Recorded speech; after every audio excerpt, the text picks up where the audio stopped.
Ladies and gentlemen, listen carefully. Money is not a mystery. It is a mirror. It reflects the purpose that governs your life. Money is not your master. Money is your servant. It was never designed to lead you. It was designed to follow you. You see, the greatest tragedy in life is not poverty. The greatest tragedy is to have provision with no purpose. Because when purpose is absent, misuse is inevitable. And when you don't know the reason for something, abuse becomes the result. Money was never meant to be pursued. You were never born to chase it. You were born to attract it to the fulfillment of your assignment. The purpose of money is not accumulation. It is activation. Money comes to activate purpose. And when your purpose is clear, provision becomes automatic.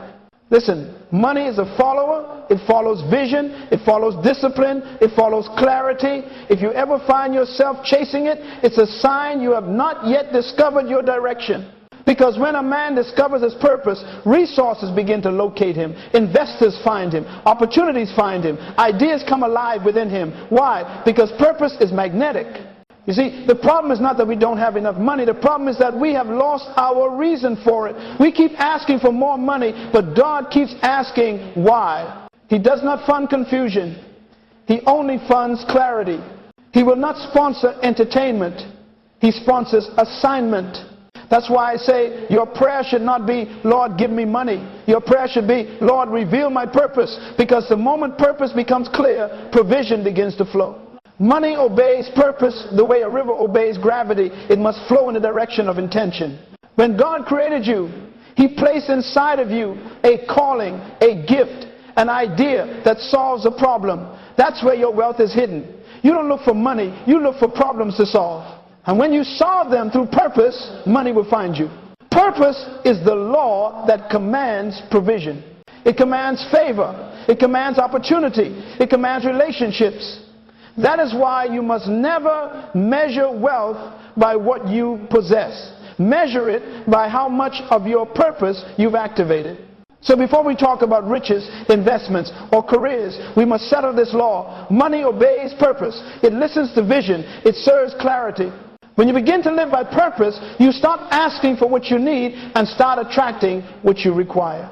That's why the most powerful prayer you can pray is not, God bless my plans, but God show me yours.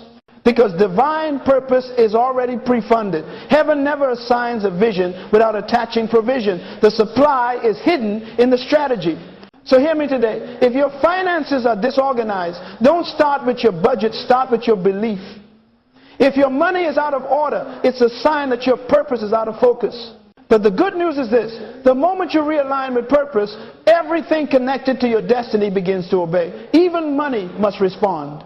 Now hear this carefully, my friends. Your salary is not your source. Your job is not your provider. Your paycheck is not your promise. It is simply a seed, a temporary channel through which God tests your faithfulness. You see, many people confuse their income with their inheritance. But the two are not the same. Your income sustains you. Your inheritance was designed to empower you. A job gives you a wage, but your purpose gives you wealth. I've said this many times. The greatest danger of employment is that it can rob you of deployment. When you become satisfied with a paycheck, you can forget the vision God placed in you to produce. A job was never meant to define you. It was meant to develop you. It is the training ground where you learn stewardship, discipline, and excellence. But it is not your destiny. True wealth, my friends, does not come from what you earn. It comes from what you learn and what you release. Wealth is born in the mind before it appears in the bank.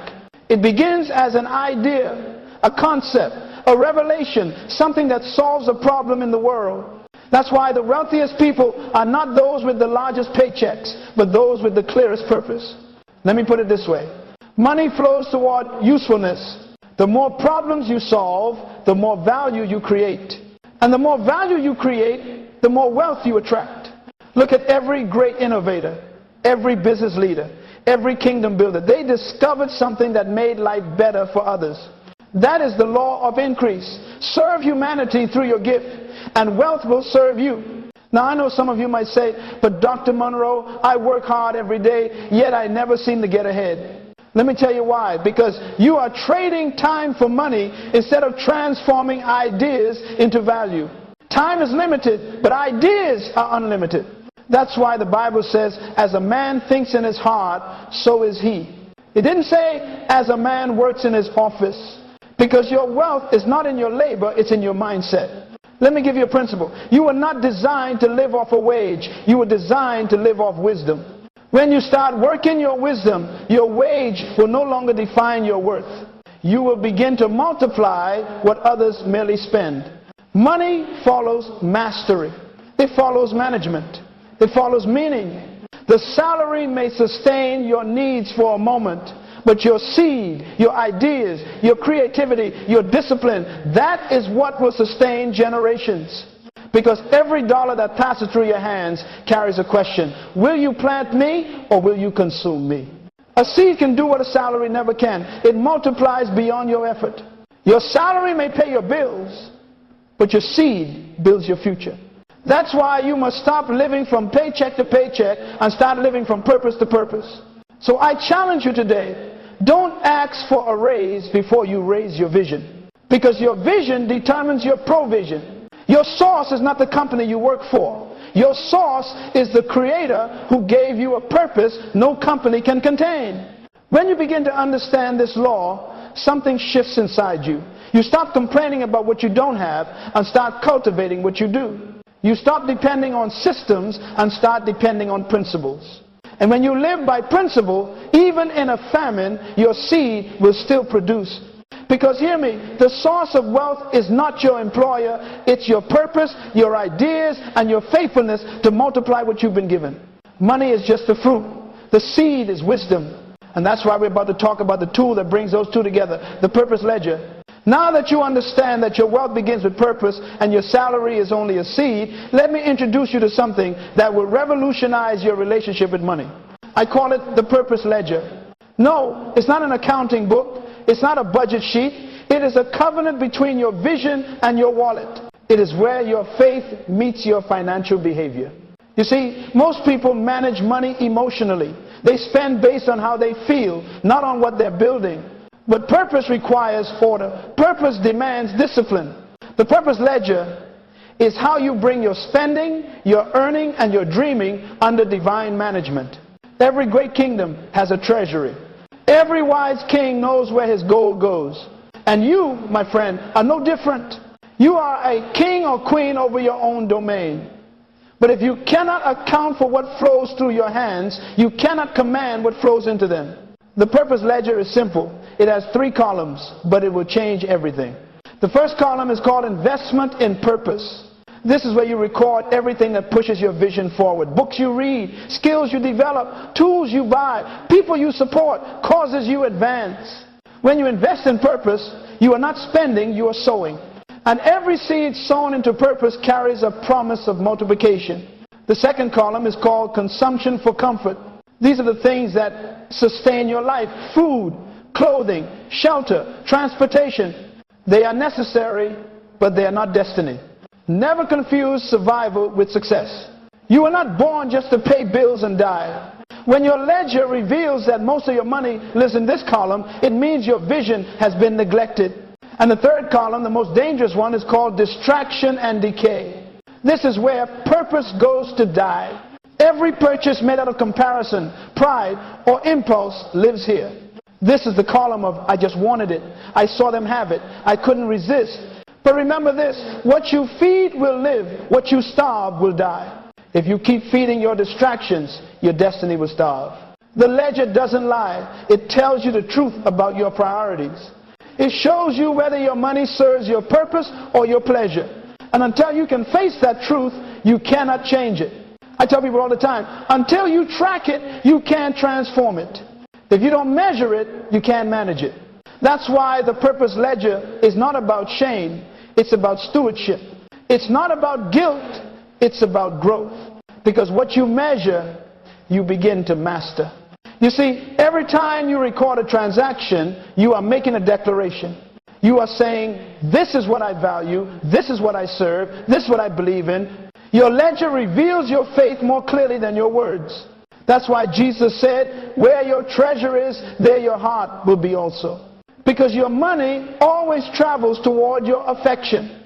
If you want to change your financial future, change what you love most. Love purpose more than pleasure. Love impact more than image. Love legacy more than luxury. The purpose ledger will expose waste, but more importantly, it will reveal wisdom. It will show you where you've been faithful and where you've been foolish. It will teach you to take responsibility for your own harvest. From this moment on, I want you to look at every expense, every habit, every purchase, and ask this question: does this serve my purpose or sabotage it? Because money obeys direction. And when you direct it toward destiny, it begins to multiply under the law of purpose. So as we move forward, I will show you how to fill those columns, not just with numbers, but with meaning. Because wealth is not the size of your account. It is the accuracy of your alignment. When your money aligns with your purpose, increase becomes inevitable. And that, my friends, is why the purpose ledger matters. Now that you understand how to bring your finances under order through the purpose ledger, let me take you deeper into the law of increase. There are 3 seeds of wealth that govern the harvest of every great life. These 3 seeds are simple, but they will decide your future. They are called give, grow, and guard. Say it with me: give, grow, guard. Let's begin with the first seed: give. Giving is not loss. Giving is sowing. You never lose what you give. You only release it to multiply. The farmer does not cry when he releases seed into the soil, because he understands the law of return. Money, like a seed, must move to multiply. Many people want increase, but they hold tightly to what they have. And whatever you cling to in fear, you lose. Whatever you release in faith, you gain. That is the paradox of purpose. When your hand is closed, nothing leaves, but nothing enters either. Giving keeps your heart pure. It disconnects you from greed and reconnects you to grace. It reminds you that you are a steward, not an owner. When you give toward purpose, whether to serve others, advance truth, or empower vision, you are aligning your finances with divine circulation. Money is energy. It must keep flowing. If you stop it, it stagnates. That's why some people earn a lot but feel empty, because their wealth has no outlet of purpose. The second seed is grow. Growth is the discipline of increase. It means you must invest in your own development. Don't expect financial expansion if you refuse personal expansion. You can't handle more until you become more. The greatest investment you will ever make is in your mind. Before you buy stocks, buy wisdom. Before you chase profits, pursue principles. Because your outer world can never rise above your inner capacity. Read, study, learn. Take courses, listen to mentors, sharpen your skill. Money is a magnet to competence. People don't pay for potential, they pay for mastery. And mastery is the fruit of continuous growth. Let me tell you, my friend, your future is hiding in the books you haven't read yet, in the conversations you've been too afraid to start, in the discipline you keep postponing. You are one skill away from a new season. The wise never stop growing because they understand that growth is not an event, it's a habit. The third seed, guard. If you sow and grow but do not guard, you will lose what you gained. Every garden needs a fence. Every blessing needs boundaries. Guard your mind, guard your time, guard your environment. Because everything valuable attracts attack. When the enemy cannot destroy your purpose, he will distract it. Distraction is more dangerous than destruction because it looks harmless. God, your circle, who speaks into your life, determines what grows in it. Surround yourself with builders, not drainers. Visionaries, not victims. Guard your integrity. Guard your habits. You can't build wealth with broken character. If people can't trust you, money won't either. Remember, wealth is not only what you accumulate, it's what you can sustain. And hear me, guarding is not selfishness, it's stewardship. You're not protecting money, you're protecting mission. You're not avoiding people, you're avoiding poison. So here are the three seeds again. Give, grow, guard. Give, because generosity breaks the curse of greed. Grow, because learning multiplies your value. Guard, because protection preserves your progress. When you practice these three, you activate the cycle of increase. What you give returns in harvest. What you grow attracts promotion. What you guard sustains blessing. These three seeds are not religious ideas. They are universal laws.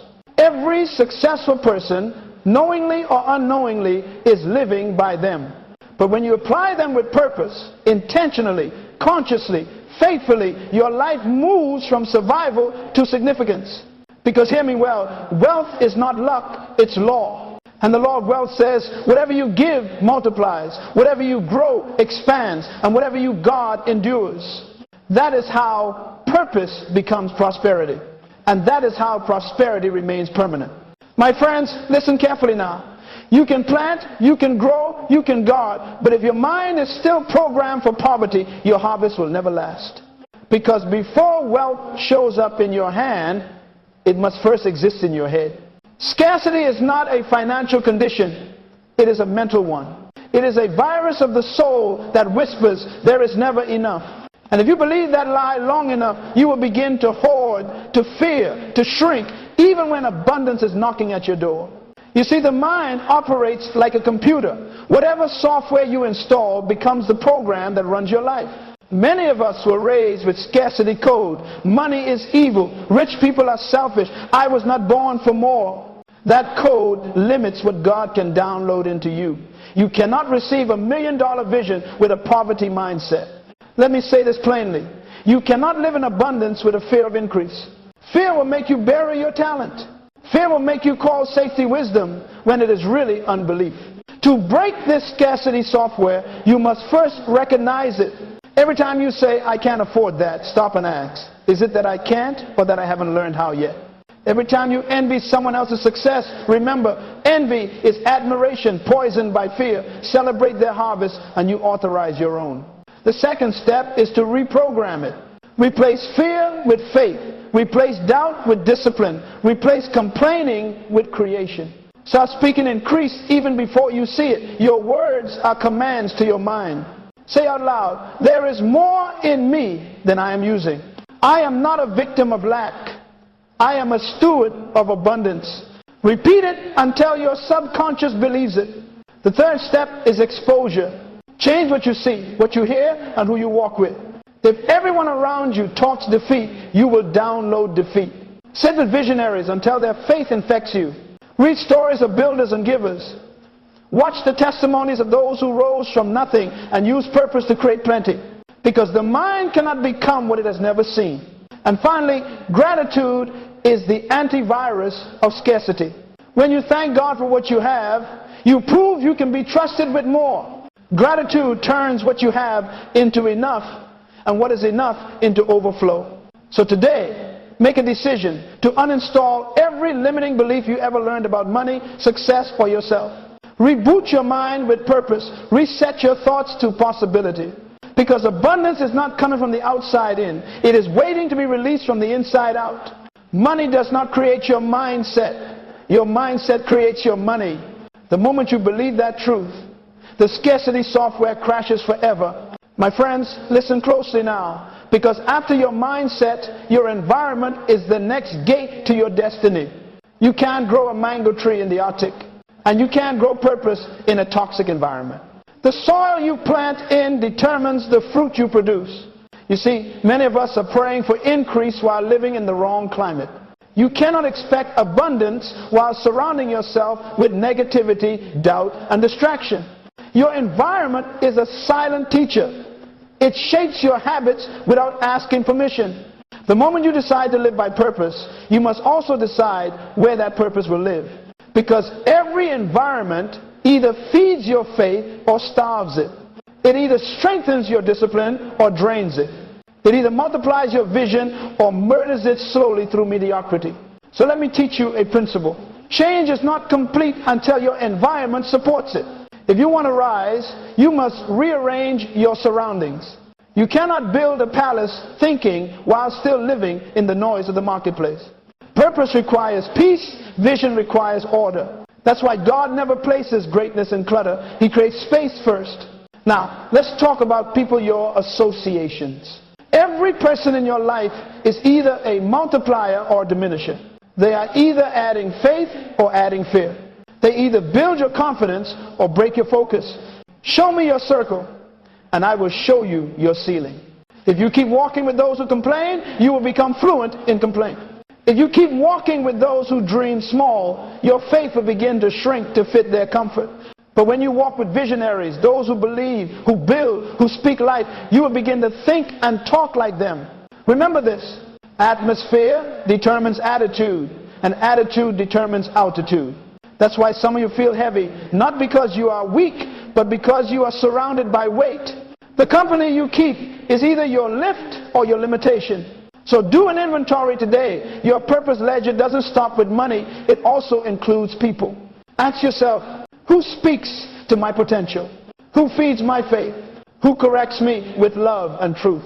And who drains my energy with negativity? If a relationship doesn't align with your assignment, it is a distraction dressed as friendship. And hear me, disconnection is not rejection, it is direction. God removes certain voices not to punish you, but to protect your focus. You can't take everyone into your next level. Some people belong to your history, not your destiny. Choose your company with prayer. Choose your mentors with discernment. Choose your environment with intention. Surround yourself with conversations that lift, challenge, and refine you. As Jim Rohn said, and I love this quote, you are the average of the 5 people you spend the most time with. So who are your 5? Because whoever you listen to, you will eventually become.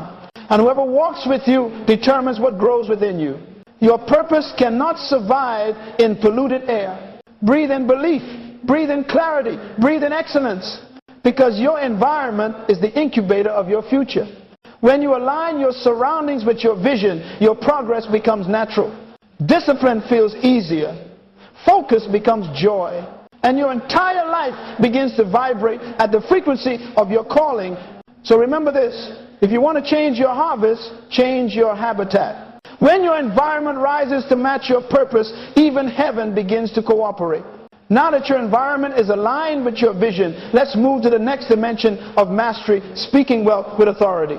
Because words, my friends, are not harmless. Words are spiritual containers. They carry power. They create atmosphere. They build worlds. The Bible says life and death are in the power of the tongue. That means whatever you repeatedly say, you authorize to live in your reality. Your words are the seeds your mind waters. Every confession is a command to your future. Too many people keep cursing their own harvest with careless language. They say things like, I'm always broke. I'll never get ahead. Nothing ever works for me. And the universe, obedient as it is, simply echoes back as you wish. Because your life expands or contracts to fit the vocabulary you use. Hear me well. You cannot speak defeat and expect victory. You cannot confess lack and attract abundance. You cannot declare fear and walk in faith. Your mouth is the pen that writes tomorrow. When I say speak wealth, I am not talking about greed or vanity.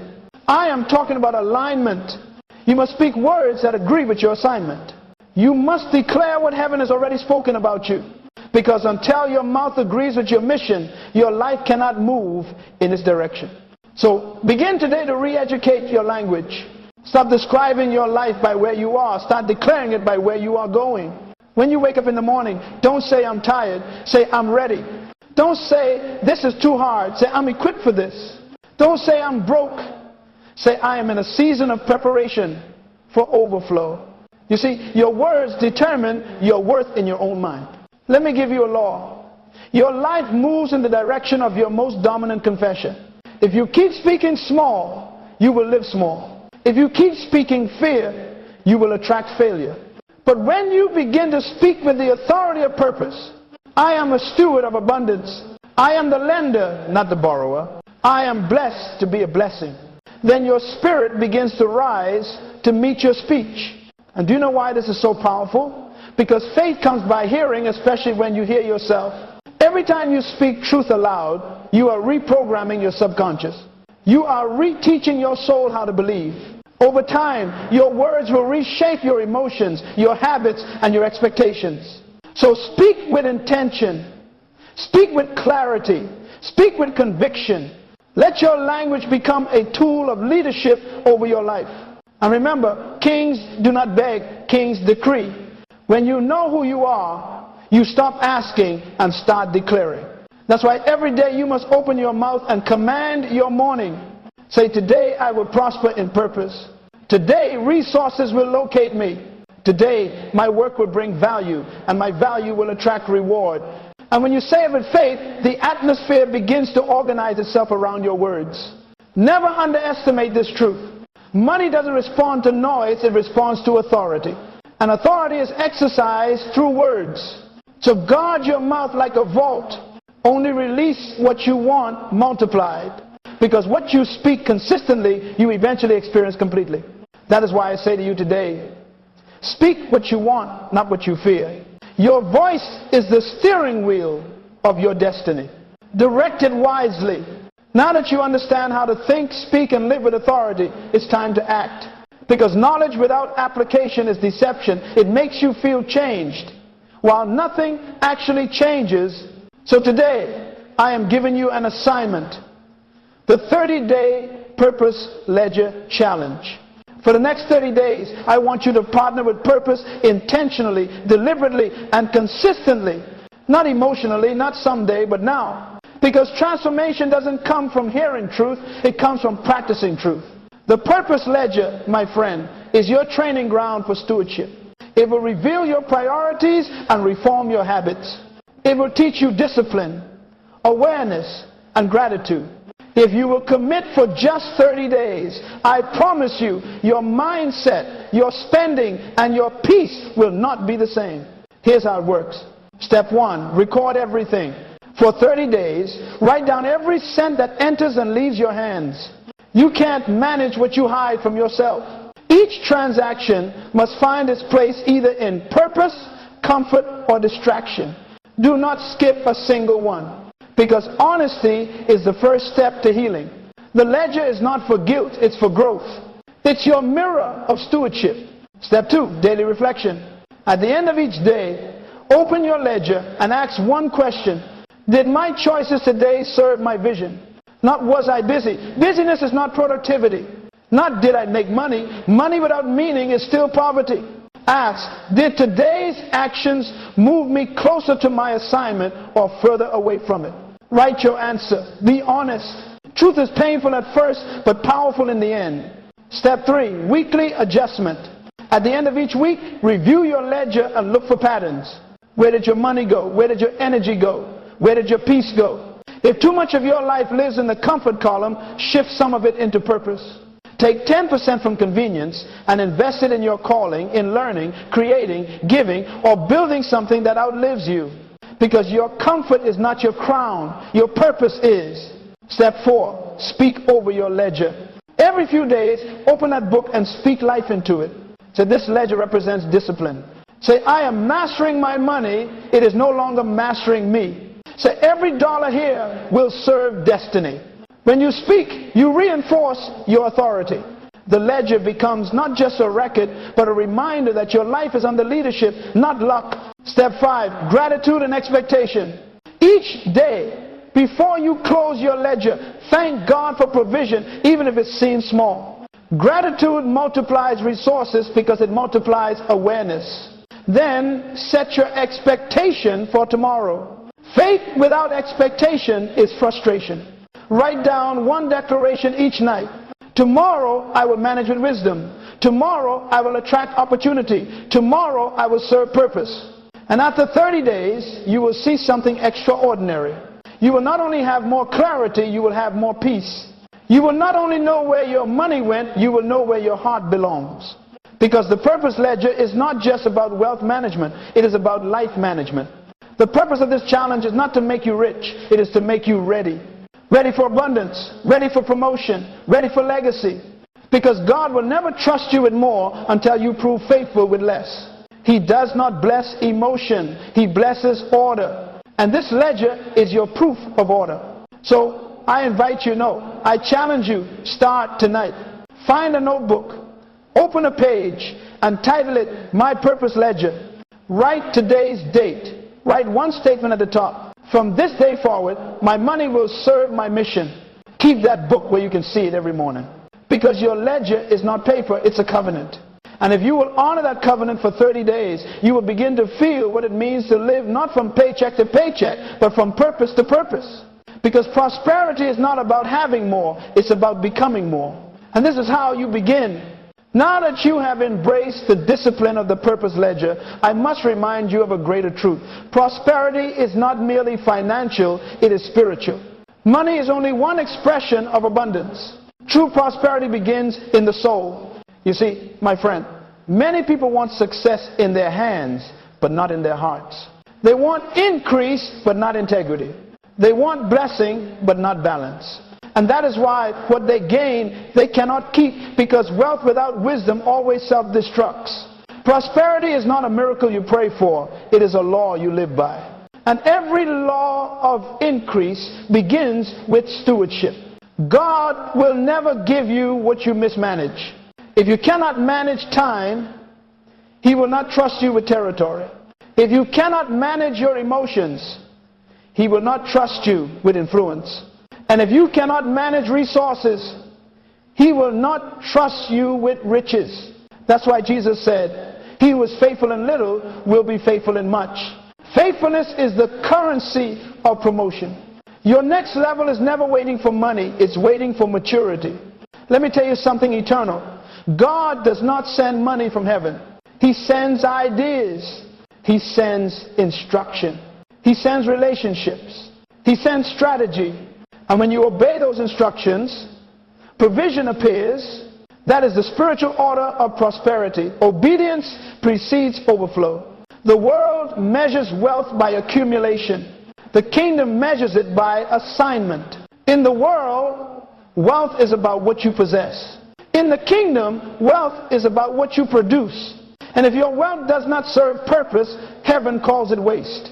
That is why every act of giving, every moment of diligence, every decision to stay disciplined is not just an economic act, it is a spiritual one. When you tithe, you acknowledge divine ownership. When you give, you demonstrate faith in the unseen. When you plan and steward well, you reflect the order of the Creator Himself. Let me give you a law. God funds what He orders. He will not finance confusion. He will not invest in rebellion. He will only release resources to those whose vision aligns with His will. So before you ask Him for increase, ask Him for instruction. Don't just pray for blessing, pray for blueprint. Now hear this. Abundance is not proof of favor. Obedience is.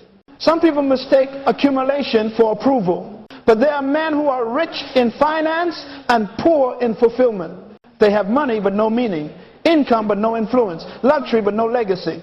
Because they pursued wealth without purpose, gain without gratitude, and profit without peace. You were not born to live like that. You were designed to be a steward, a manager of divine trust. Everything you have belongs to God. You are simply the caretaker. And when you treat what you have with reverence, He entrusts you with more. You see, money is a test of trust. It reveals who rules your heart. When God blesses you, He's not rewarding you, He's revealing your level of responsibility. Will you use it for your comfort or for your calling? Will you feed your ego or fulfill your assignment? That's the spiritual side of prosperity. It's not about what you have, but who you become through what you manage. True prosperity is peace in purpose. It's knowing that what's in your hand is building something that will outlive your name. So let me say this to you clearly. If you want God to bless you financially, let Him trust you spiritually. Align your heart with honesty, your habits with holiness, and your purpose with His plan. When your values and your vision come into harmony, provision flows without striving. Because wealth, my friend, is not a miracle, it's a manifestation. It manifests when purpose is clear, stewardship is proven, and integrity is intact. That's the divine equation of prosperity. My friends, as we come to the close of this teaching, let me remind you, the goal of life is not to make a living, it is to make a difference. If all you do is survive, then you have failed the reason you were born. Because purpose was never meant to help you get by, it was meant to help you rise beyond. You were not designed to chase money. You were created to command it through purpose. You were not made to wander through paychecks. You were designed to walk in principles. The moment you understand that money obeys purpose, life stops being a struggle and becomes a strategy. Survival says, how will I eat?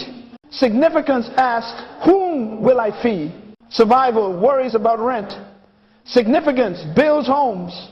Survival asks for a job. Significance creates opportunity for others. And when you move from survival to significance, heaven begins to take you seriously, because now your life is about impact, not income. You see, money is temporary, but purpose is eternal. Wealth will one day lose its value, but what you built with it will speak for generations. Legacy is not leaving something for people, it is leaving something in people.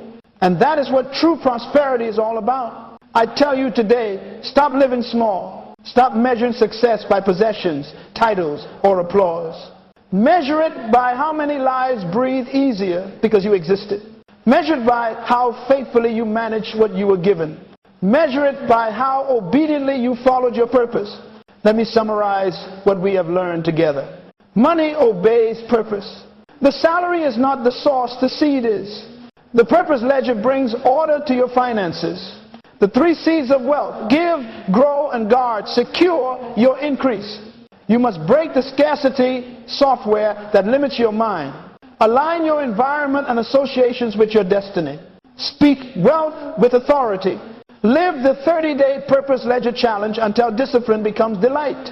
And remember always, prosperity is spiritual before it is financial.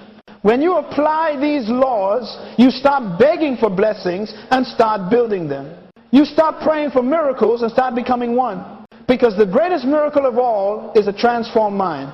Everything begins there. As a man thinks in his heart, so is he. So I speak this word over you today.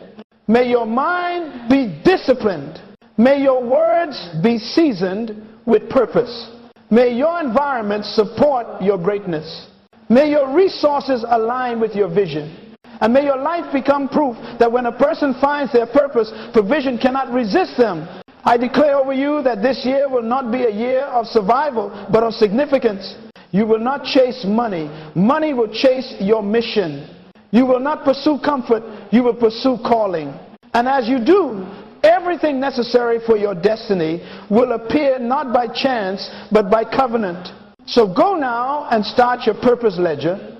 Write the vision. Speak the word. Guard the gates. Give, grow, and guard again. Because when purpose becomes your master, prosperity becomes your servant. And remember this final truth. You were born to dominate, not to drift. You were born to manage, not to beg. You were born to live on purpose, for purpose, and by purpose. Let this teaching not end here. Let it begin in you. Because when your purpose becomes clear, your provision will never again be in question. God bless you, my friend.